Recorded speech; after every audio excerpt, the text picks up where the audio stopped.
Friends, good morning అండి. Welcome back to my channel. అందరు ఎలా ఉన్నారండి? నేనైతే చాలా బాగున్నాను. మీరు కూడా బాగుండాలని ఆశిస్తున్నాను. ఈరోజు ఏంటంటే మనము డ్రాగన్ ఫ్రూట్ మొక్కను మనం పెట్టినప్పటి నుండి ఫ్లవరింగ్ వచ్చేంత వరకు ఎలాంటి జాగ్రత్తలు తీసుకోవాలి, వాటికి ఎలాంటి పోషకాలు ఇవ్వాలి, వాటికి వాటరింగ్ ఎలా చేయాలి, తర్వాత కటింగ్స్ ఎప్పుడు చేసుకోవాలి, పూత వచ్చే ముందు ఏం చేయాలి, అది ఏ టైంలో చేసుకోవాలి, అలాంటివి సంబంధించినవన్నీ చూపించేస్తాను. ఐ హోప్ నచ్చుతుంది అనుకుంటున్నాను, హెల్ప్ అవుతుంది అనుకున్నా. నచ్చినట్లయితే లైక్ చేయండి, షేర్ చేయండి. సబ్స్క్రైబ్ చేయకుండా చూస్తున్నారా? అయితే ప్లీజ్ సబ్స్క్రైబ్ చేసుకొని నాకు సపోర్ట్ చేస్తారని ఆశిస్తున్నాను. ముందుగా అయితే మనము డ్రాగన్ ఫ్రూట్ మొక్క నర్సరీ నుండి తీసుకురాగానే కుండీలో పెట్టుకునేటప్పుడు కొన్ని జాగ్రత్తలు అయితే తీసుకోవాలి. అవి ఏంటంటే, మనము వేరే మొక్కలు అనుకోండి, ముందేంటి చిన్న కుండీలో పెట్టుకుని తర్వాత పెద్ద కుండీలో పెట్టుకుంటాము. కానీ ఈ యొక్క డ్రాగన్ ఫ్రూట్ మొక్క మాత్రం మనకు రీపాటింగ్ చేయడానికి ఆప్షన్ ఉండదు. ఎందుకంటే ఆ చెట్టు మొత్తం కూడా ముళ్ళులు ఉంటాయి కాబట్టి ఇంకొకసారి కుండీలో పెట్టినామంటే ఇంకా తీసి పెట్టడానికి చాలా కష్టం. ఒకవేళ తీసి పెట్టాలి అంటే పెద్దగా ఉన్న చెట్టును మొత్తం క్రూన్ చేసి కానీ పెట్టలేము. అప్పుడు కష్టం కదా, మనం అంత పెద్దగా పెంచినాక. కాబట్టి మనం పెట్టుకునేటప్పుడే పెద్ద సైజు ఉన్న కుండీ తీసుకొని పెట్టుకోవాలి. ఎందుకు పెద్ద సైజు అంటున్నాను అంటే, కొంచెం పెద్ద సైజు ఉన్న కుండీ అయితే కాయలు అంటే ఎక్కువ వస్తాయి. కానీ వేరే పండ్ల మొక్కల్లాగా రూట్స్ అయితే మరీ పెద్దగా లోపల దాకా అయితే ఏం పోవు, మీదనే ఉంటాయి. మనం మొక్క పెట్టేటప్పుడు కూడా వేరే మొక్కలు అయితే లోపల దాకా లోతు తీసి పెడతాం కదా, కానీ ఇది బాగా లోతు తీసి పెట్టాల్సిన అవసరం కూడా లేదు. మనము ఒక్కసారి మనం మొక్క తెచ్చుకున్నామంటే ఇక ఆ ఒక్క మొక్క నుండి వందల వేల మొక్కలు అయితే తయారు చేసుకోవచ్చు. అది ఎలా అంటే, ఈ యొక్క స్టెమ్ కటింగ్స్ ద్వారా మనము ముదిరిపోయిన కొమ్మలు ఉంటాయి కదా, తర్వాత ఇప్పుడు మనకి మే నెలలో మనం కొమ్మ కత్తిరించి మే కాదు మార్చ్ ఏప్రిల్ మనము కొమ్మ కత్తిరింపు చేసేసుకుంటాము. ఆ యొక్క కొమ్మ కత్తిరింపు చేసుకున్నప్పుడు వచ్చినటువంటి కొమ్మలు ఉంటాయి కదా, వాటిని పాడేయకుండా వేరే కుండీలో పెట్టేసుకోవచ్చు. అలా పెట్టేటప్పుడు ఏంటంటే ఓన్లీ 1 ఇంచ్ ఆ 2 ఇంచ్ లోపలికి పెట్టుకుంటే సరిపోతుంది. మరి వేరే మొక్కలు అయితే బాగా లోపలికి పెడతాం కదా, కానీ మీదనే పెట్టేసుకోవచ్చు. ఎందుకంటే రూట్స్ ఏంటంటే మరీ డీప్గా వెళ్ళవు కాబట్టి. తర్వాత ఇంకొక జాగ్రత్త ఏంటంటే, ఇది మనం పెట్టుకునేటప్పుడు అది దానికి సపోర్ట్ అనేటువంటి ఉండాలి. సపోర్ట్ ఉండే ప్లేస్ చూసుకొని పెట్టుకో. లేదు అంటే మధ్యలో ఒక కర్ర పాతేసుకొని దానికి మంచిగా థ్రెడ్స్తో కానీ కట్టుకోవడం అలా చేయాలి. ఎంత స్టాండ్స్ అనేటువంటి ఫిట్ చేసుకోవాలి. లేదు అంటే గోడ సపోర్ట్ ఉన్న ప్లేస్లో చూసి పెట్టుకోవాలి. ఎందుకంటే అది గోడ పైన నుండి కిందికి అనేటువంటి వెళ్ళిపోతుంది కొమ్మలు కాబట్టి. అలా సపోర్ట్ ఇచ్చుకోవాలి. మొక్క పెట్టుకునేటప్పుడు ఇవన్నీ జాగ్రత్తలు తీసుకోవాలి. తర్వాత డ్రైన్ హోల్ అయితే మల్టీ డ్రైన్ హోల్స్ ఉండాలి. ఎందుకంటే ఈ యొక్క మొక్కకి ఎడారి మొక్క కదా, క్యాక్టస్ కాబట్టి దీనికి నీళ్ళు ఎక్కువ అవసరం లేదు. ఒకవేళ మనం డ్రైన్ హోల్ సరిగా పెట్టుకోలేదు అనుకోండి, ఇంకా మొక్క బ్రతికినట్టే. ఇంకా నీళ్ళు ఎక్కువైనాయి అంటే చచ్చిపోతుంది, వేరు కుళ్ళిపోతుంది, మొక్క మొత్తం అంతా ఫంగస్ వస్తుంది, చచ్చిపోతుంది. ఈ మొక్కకు నీళ్ళు ఎక్కువైనా కష్టమే, నీళ్ళు మొత్తానికి పోయకపోయినా కష్టమే. నీళ్ళు బాగా ఎక్కువైనాయి అనుకోండి, చెట్టు మొత్తం ఎల్లోయిష్ ఫామ్లోకి వస్తుంది. దానికి వచ్చేటువంటి ఫ్లవర్స్ ఫ్రూట్స్ కూడా మొత్తం ఎల్లోయిష్ ఫామ్లోకి వచ్చేసి రాలిపోతాయి. అలా నీళ్ళు మొత్తానికి పోయలేమనుకోండి, అప్పుడు కూడా మొక్క డ్రై అయిపోయి అప్పుడు కూడా ఎల్లోయిష్ ఫామ్లోకి వస్తుంది. కాబట్టి దీనికి వాటరింగ్ ఇచ్చేటప్పుడు మనం వేరే మొక్కలకి ఇచ్చినట్టుగా, మనం వేరే మొక్కలు అనుకోండి రోజుకు 2 సార్లు కూడా ఇస్తాము ఎండాకాలం అయితే. కానీ దీనికి ఎండాకాలంలో అయితే రోజుకు ఒక్కసారి ఇచ్చుకోవచ్చు, బాగా ఎండలు ఉన్నప్పుడు. లేదు నార్మల్గా ఎండలు ఉన్నప్పుడు అయితే వారంలో 2 లేదా 3 సార్లు ఇచ్చుకోవచ్చు.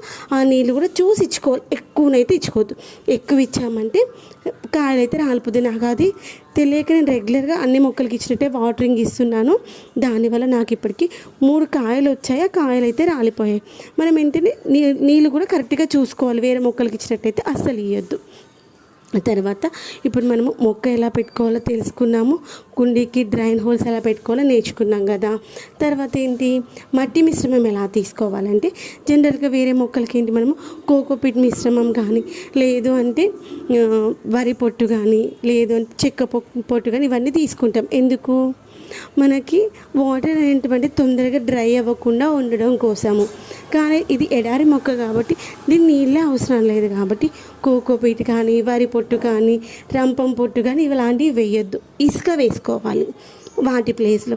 ఇసుక ఎందుకంటే ఇసుక వాటర్ని పీల్చుకొని ఉండదు కదా, ఇసుక వాటర్ని పీల్చుకొని ఉండదు కాబట్టి మొక్కకి మట్టి ఉంటుంది, ఇసుక ఉంటుంది, తర్వాత వచ్చేసి మాగిన పశువుల ఎరువు ఉంటుంది. దానికి ఎంత వాటర్ కావాలో అంత మాత్రమే తీసుకుంటుంది. ఇక్కడ ఏంటంటే మనము 40% మట్టి తీసుకొని ఒక 20% ఎరువు తీసుకొని ఇంకొక 20% ఇసుక తీసుకోవాలన్నమాట. అలా తీసుకున్నట్లయితే మొక్కకు మనం వాటర్ ఒకవేళ ఎక్కువగా ఇచ్చినా కానీ అది ఎంతవరకు ఉంచుకోవాలి అంతవరకు ఉంచుకొని రిమైనింగ్ అయినటువంటి డ్రైన్ హోల్ నుండి బయటకు వచ్చేస్తుంది. అప్పుడు మొక్క మంచిగా సర్వైవ్ అవుతుంది.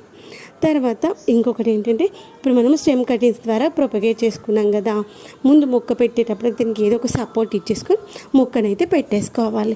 అప్పుడే మనకి తర్వాత ఎలాంటి ప్రాబ్లం రాకుండా ఉంటుంది. లేదు అంటే మొక్క కొంచెం పెద్దగా అయిన తర్వాత దాన్ని మనం సపోర్ట్ ఇచ్చుకోవాలంటే అసలు ఇచ్చుకోలేము.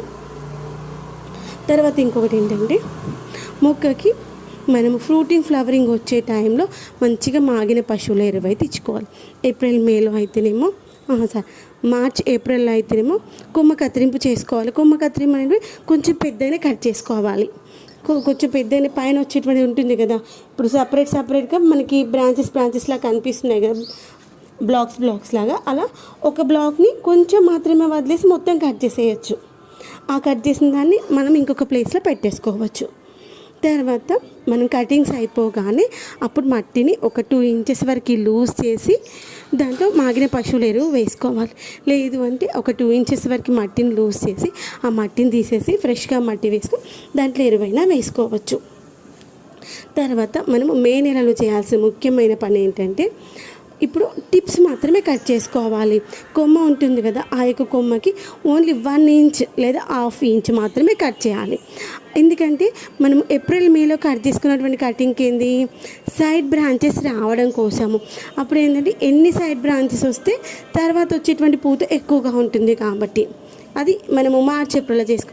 కానీ మేలో చేయాల్సింది ఏంటంటే ఓన్లీ టిప్స్ మాత్రమే కట్ చేయాలి. ఇక్కడ టిప్స్ కట్ చేయడం వల్ల మనకి సైడ్ బ్రాంచెస్ అయితే అస్సలు రావు. ఆ కట్ చేసిన ప్లేసెస్లో మనకి ఫ్లవరింగ్ అయితే వస్తుంది అనమాట. చిన్నగా పిందెల్లాగా అయితే వస్తాయి. అలా కట్ చేసుకున్న తర్వాత మనం ఏంటంటే ఆ కట్ చేసుకున్న దానికి ఇప్పుడు 3 కార్నర్స్ ఉన్నాయి కదా, కొన్నిటికి మాత్రం 4 కార్నర్స్ వస్తాయి. మ్యాక్సిమం అయితే 3 కార్నర్స్ ఉంటాయి. ఆ 3 కార్నర్స్లో సైడ్కి ముళ్ళులు ఉన్నాయి కదా, ఆ యొక్క ముళ్ళులు గోరుతో గిచ్చేసిన పోతుంది, లేదంటే నైఫ్తో కానీ కట్ చేసేయాలి. ఆ యొక్క ముళ్ళులు అక్కడక్కడ తీసేసేయాలన్నమాట. ఇప్పుడు 3 కార్నర్స్ ఉన్నాయి కదా, ఆ 3 కార్నర్స్లో మనం మొత్తానికి ఒక 4-5 ప్లేసెస్లో తీసేసేయాలి. తీసేసి ఎక్కడైతే మనం ఆ ముళ్ళు తీసేసామో అదే ప్లేస్లో మనకి కొత్త చిగురు అయితే వస్తుంది. కొత్త చిగురు ఇన్ ద సెన్స్ కొత్త చిగురు కాదు, మనకు అక్కడ చిన్నగా మనకు పిందెలు లాంటివి వస్తాయి. ఆ పిందెకి చిగురుకి తేడా ఉంటుంది. చిగురు వచ్చేటప్పుడేమో దానికి సన్నగా ముళ్ళు లాంటివి అనిపిస్తాయి. అదే మనకి పిందె వచ్చేటప్పుడు రౌండ్గా వస్తుంది. డిఫరెన్స్ అది. తర్వాత మే నెలలో అసలు మనకి కొత్త చిగురులు అయితే రావు. కటింగ్స్ చేసినప్పుడు ఓన్లీ మనకు పూత మాత్రమే వస్తుంది. అదొకటి గుర్తుకుంచుకోవాలి. తర్వాత ఇదిగోండి ఇలా వచ్చేసింది కదా, ఇది ఏంటంటే మనకి దానికి ఫంగస్ లాంటివి వస్తాయి అన్నమాట. ఎందుకంటే మొన్నదాకా ఎండలు బాగున్నాయి కదా మే నెలలో, ఆ యొక్క ఎండలు తట్టుకోలేక మొక్కనైతే అలా అయిపోతుంది. దానికి భయపడాల్సిన అవసరం లేదు. మనము ముఖ్యంగా ఈ మొక్కకి ఇది ఒకటే వస్తుంది అనమాట పెస్ట్. అది పెస్ట్ కూడా కాదు, ఎండలు ఎక్కువైతే లేదంటే వాటర్ తక్కువైనప్పుడు అలా అవుతుంది.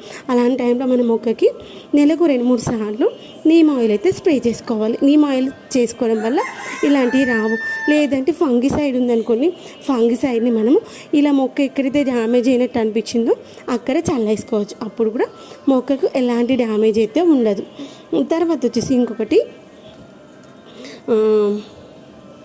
ఇప్పుడు ఫ్లవరింగ్ ఎలా వస్తుంది ఇదిగో చూసారా, మనకి మొగ్గ స్టార్ట్ అయ్యాక ఒక వారం రోజులకి మంచిగా పువ్వు అయితే విచ్చుకుంటుంది. పువ్వు విచ్చుకున్నాక ఒక 15 రోజులకి ఫ్లవర్ అయితే వస్తుంది. ఇదిగోండి ఇక్కడ మనకి ఎల్లోయిష్ ఫామ్ అయింది చూడండి. అందుకు రీజన్ ఏంటంటే వాటర్ ఎక్కువగా అవ్వడం వల్ల. ఈ చిన్నగా ఉన్నప్పుడే పోయింది, సర్లే అని అనిపించింది. ఇంకొకటి చాలా పెద్దగా అయింది, అలా పెద్దగా అయినాక కూడా పోయింది. అప్పుడైతే చాలా బాధ అనిపించింది. అసలు ఎందుకు ఇలా అవుతుంది చాలా యూట్యూబ్ ఛానల్స్ చూసాక నాకు అర్థమైందంటే నీళ్ళు ఎక్కువ పోయడం వల్ల అలా అవుతుంది అని.